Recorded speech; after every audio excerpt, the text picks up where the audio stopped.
Hello दोस्तों।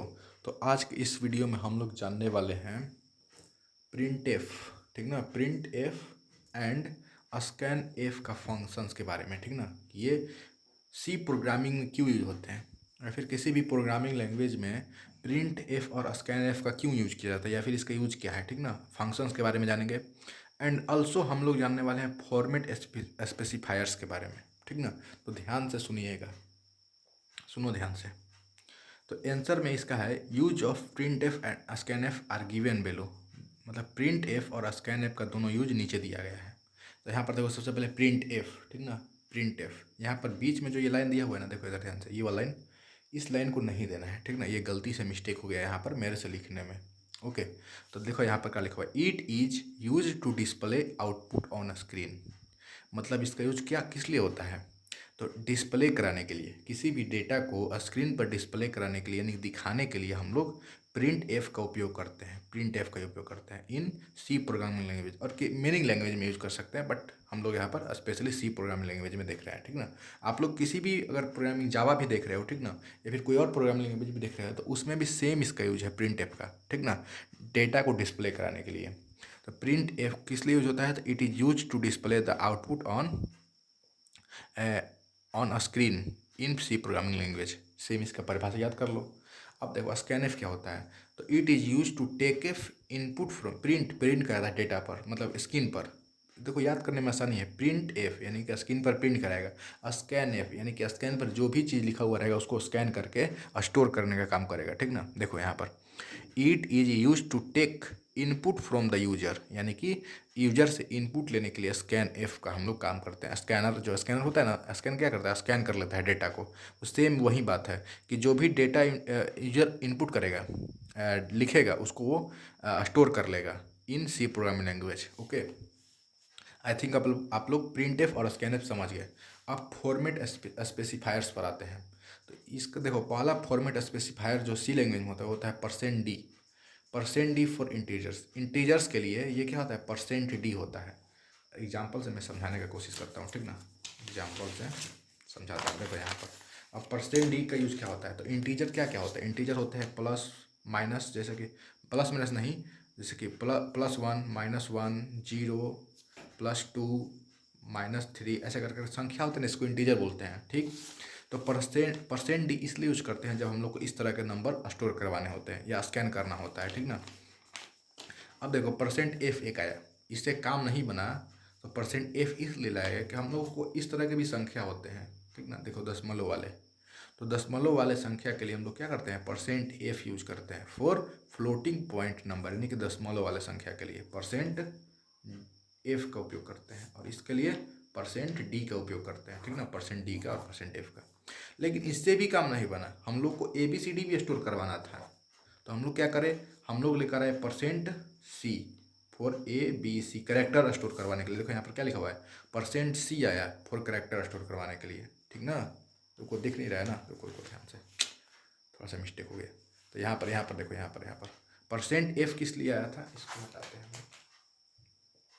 Percent F आया था फॉर फ्लोटिंग पॉइंट नंबर, किस लिए, तो हम लोग को यहाँ पर ये दशमलव वाले स्टोर करवाने के लिए, ठीक ना। और उसी तरह से ये परसेंट सी भी आया है ए बी सी डी के लिए स्टोर करवाने के लिए, अक्षर को स्टोर करवाने के लिए। यहाँ पर क्या लिखा हुआ है, percent C for character, character को स्टोर करवाता है। लेकिन हम लोग को इससे भी काम नहीं पड़ा, तो हम लोग क्या लेकर आए, परसेंट एस फॉर स्ट्रिंग्स के लिए, बड़े बड़े नंबर्स के लिए, बड़े बड़े डेटा को स्टोर करवाने के लिए, ठीक ना। उसके बाद देखो अगला पॉइंट पर चलते हैं हम लोग। एग्जाम्पल देख लेते हैं एक, कि परसेंट एफ और स्कैन एफ का यूज क्या है। तो ठीक ना, एग्जाम्पल में ले हम लोग एक इंटीजर एज, हम लोग इंट ए लेते हैं, एज ले लेते हैं, ठीक ना, एज एक ले लेते हैं। उसके बाद इंट में हम लोग एज ले लेते हैं, फिर हम लोग प्रिंट एफ का यूज सीखेंगे यहाँ पर। तो प्रोग्रामिंग सी में हम लिखेंगे प्रिंट एफ, फिर उसके बाद ये कोष्ट देंगे, ठीक ना, कोष्ट, छोटा कोष्ट। उसके बाद हम लोग डबल इन्वर्टेड कॉमा दे देंगे दोनों तरफ, इन्वर्टेड कॉमा। फिर लिखेंगे inter your age print F, यानी कि स्कैन पर ये क्या हो जाएगा, प्रिंट हो जाएगा। इन्वर्टेड कॉमा के अंदर जो कुछ भी लिखा रहेगा ना प्रिंट एफ के सेक्शन में, इन्वर्टेड कॉमा यहाँ पर देखो, ये इन्वर्टेड कॉमा है, ठीक ना, ये सेमी कॉलन है। तो इन्वर्टेड कॉमा के अंदर जो कुछ भी लिखा हुआ रहेगा वो क्या हो जाएगा, स्क्रीन पर प्रिंट हो जाएगा। यहाँ पर क्या लिखा हुआ है, इंटर योर एज। तो हम लोग जैसे ही ये प्रिंट करके इंटर प्रेस करेंगे ना, प्रोग्राम रन होगा, तो हम लोग को स्क्रीन पर इंटर योर एज शो होने लगेगा लिखा हुआ, ठीक ना। उसके बाद हम लोग स्कैनएफ का यूज करेंगे। हम लोग इसमें इंटीजर टाइप का डेटा स्टोर करवाना चाहते हैं, इंटीजर टाइप का। तो हम लोग क्या देंगे यहाँ पर %d, यानी कि अंक 5 6 7 8 ऐसे करके -5 -7 इस तरह का हम लोग डेटा स्टोर करवाना चाहते हैं। एज यानी कि उम्र की बात कर रहे हैं ना, तो हम लोग %d का बात करेंगे। चाहे आप लोग %f भी ले सकते हो, क्योंकि फ्लोटिंग पॉइंट भी होता है, जैसे कि 15 ईयर 8 महीने ऐसा कुछ करके, तो हम लोग उस तरह से भी लिख सकते हैं, ठीक ना। लेकिन हम %d ही लिखते हैं ज़्यादातर। ओके, स्कैनएफ में क्या हो जाएगा, यहाँ पर %d लिख दीजिए कि डेटा किस टाइप का होगा। हम लोग का जो भी इंटर एज हुआ है वो किस तरह का है, वो इंटीजर टाइप का है, ठीक ना। और वो किस में स्टोर करना है, तो जो एज माने तो उसमें ये जाकर स्टोर कर देना है, ठीक ना। स्कैनएफ जो भी डेटा स्टोर करेगा उस किस में जो स्टोर करना है, तो एज में स्टोर कर देना है। एंड एज लिखा हुआ है इसलिए यहाँ पर, फिर सेमी कॉलन, फिर बंद कर देंगे। फिर प्रिंटएफ में जो भी डेटा स्टोर हुआ था, जो भी यूजर ने डेटा स्टोर किया था, वो प्रिंटएफ करके हम लोग उसको प्रिंट करा सकते हैं। तो यहाँ पर क्या लिखा है, योर एज इज पहले प्रिंट होगा वहाँ पर, ठीक ना, प्रिंटएफ में। और यहाँ पर सेमी कॉलन है, फिर यहाँ पर %d इस लिखा हुआ है, इसलिए लिखा हुआ है कि %d में हम लोग यहाँ पर जो भी डेटा स्टोर कराए थे, और %d भी कौन वाला, एज वाला, %d के कौन वाला, एज वाला, तो वो यहाँ पर प्रिंट हो जाएगा, यहाँ पर प्रिंट हो जाएगा, ठीक ना। तो यहाँ पर क्या लिख देते हैं, एक और बात मैं आप लोग को लिख के दिखाता हूँ, ठीक है ना। कलम कहाँ है, कलम। तो यहाँ पर लिखेंगे आउटपुट। आउटपुट में क्या हो जाएगा, तो सबसे पहले स्क्रीन पर शो होगा इस तरह से, देखो सुनो ध्यान से, इंटर योर एज, ठीक ना। इस तरह से जब पहला रन होगा ना इंट एज में, तो प्रिंट एफ में इस तरह से स्क्रीन पर दिखेगा इंटर योर एज। तो हम लोग अपना मन से मान के चलो कि 45 यहाँ पर इंटर कर देते हैं, ठीक ना। 45 हम लोग इंटर कर दिए। फिर स्कैनएफ क्या करेगा, स्कैनएफ जो यहाँ पर दिख रहा है ना, स्कैनएफ वो इसको स्कैन करेगा, और स्कैन करने के बाद %d यानी कि उसको इंटीजर टाइप का देखकर उसको क्या करेगा, एज में स्टोर कर लेगा, ठीक ना।